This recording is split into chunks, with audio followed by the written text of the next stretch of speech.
and welcome to this video. I've got this through the post today, which came from AliExpress, and this cost like 45 quid, and it's basically for this machine here, the N64, and this allows for pretty much every single game that came out in the USA and in PAL regions to be just on this cartridge. Basically, I'm moving away from physical collecting for all my games machines now. I'm selling off all the games I had and basically going digital. So this is an ideal solution for me to be able to still play the games that I want to play every now and again on the original hardware, but having it just in one solution rather than having multiple boxes of games and storing all these cartridges around the house. So yeah, it arrived pretty quick, to be honest. It was about a week and a half, 2 weeks that it took to come through the door. Thankfully, AliExpress have now this thing where you pay the customs on the checkout, so you don't get stung with any nasty sort of bills afterwards. So what you see is really what you pay at the checkout, which is good, and that's about £45 for this. Doesn't stand for erectile dysfunction, before you ask. I think it's supposed to be EverDrive 64 plus. Obviously don't use EverDrive because that's another product entirely, and this is just like a cheaper version of that. So they've called it a game save device just to be a bit ominous about it, and I think it takes an SD card and stuff, but let's sort of crack it open and have a little look at the product itself. So it's a nice firm bit of plastic there, actually. It feels quite a premium product. But let's just have a little look at this. So it says obviously supports micro SD cards for maximum 32 gig, so it's plenty to fit pretty much every game you'd ever want on there. Region free, which is interesting, so it'll play a PAL ROM on an NTSC system and vice versa. This is an NTSC N64 anyway, so we'll have a look at that in a minute. 64 megabytes of high quality Micron RAM on board. Cartridge emulator for the Nintendo 64.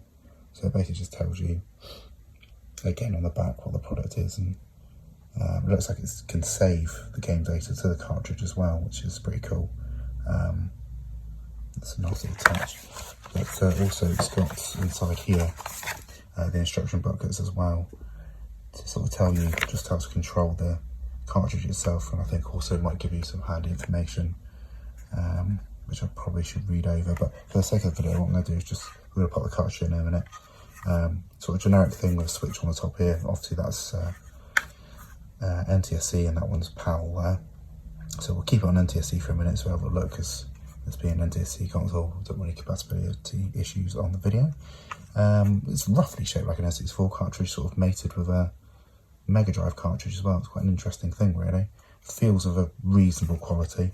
Not too sure about the switch on the top, but yeah, I'll play around with that. A couple of screws holding this all together, and obviously what the device is on the back, and precautions, which I think are taken roughly from the template of an N64 retail cartridge, apart from obviously N64 was changed with ED64 plus and such like. Right, let's pop in into the machine, power on. This machine hasn't been on for a very, very long time, so I might need to do a couple of cuts and edits here. Oh no, there we go. There we go. So let's go into the Power N64 controller.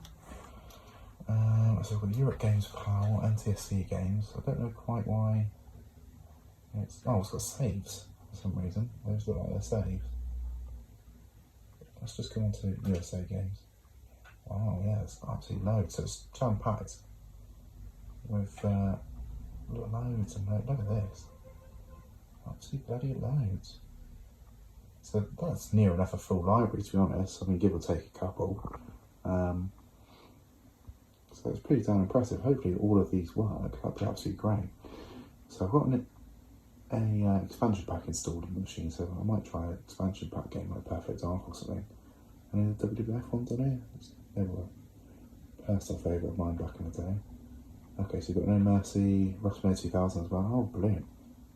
Great, yeah, I love those games. Right, I suppose hop into a game and see whether it behaves as it would do on you know, like a retail cartridge. Right, Perfect Dark 64. We're going to press the start button to do this. Yeah, there we go. So we've got a loading screen here, which obviously you wouldn't get on the retail cartridges. So that's something new there. Oh, there we go. What's that? Ah, okay. Well, so far so good. That's how I remember it. version price detected, right? NTSC version 8.7 Wow, I'm impressed by this is really good. I wasn't expecting just the sort of ease of use like this, where within a couple of seconds I could get into a game and it just, you know, you could start playing a game. That's really, really cool. Excellent, right, so the ED64, obviously I would have to give it a little more long. I was saying obviously, hell of a lot, aren't I? Don't know whether you're picking up on that, but I'd have to check the longevity of this product overall to see whether it's going to last multiple playthroughs of different games and it's not going to end up, you know, shit in the bed after a couple of uses. But I can't see how it would, as long as that stays in that machine, you know, forever. I can't see how you'd ever have any issues with this, to be honest. It's when you're sort of pulling it in and out all the time and getting pin wear and dust and stuff gets into the connectors that these start messing up and things and corrupting the data or whatever. So yeah, that's going to stay in there from now on. And I'm going to sell up all my N64 games. So some lucky collectors that might be watching this video might very well be able to catch some of my stuff on eBay. Some pretty good bits and pieces. But yeah, this is a nice little solution and I'll stick with this moving forward. So it gets a recommendation from me. Catch you later.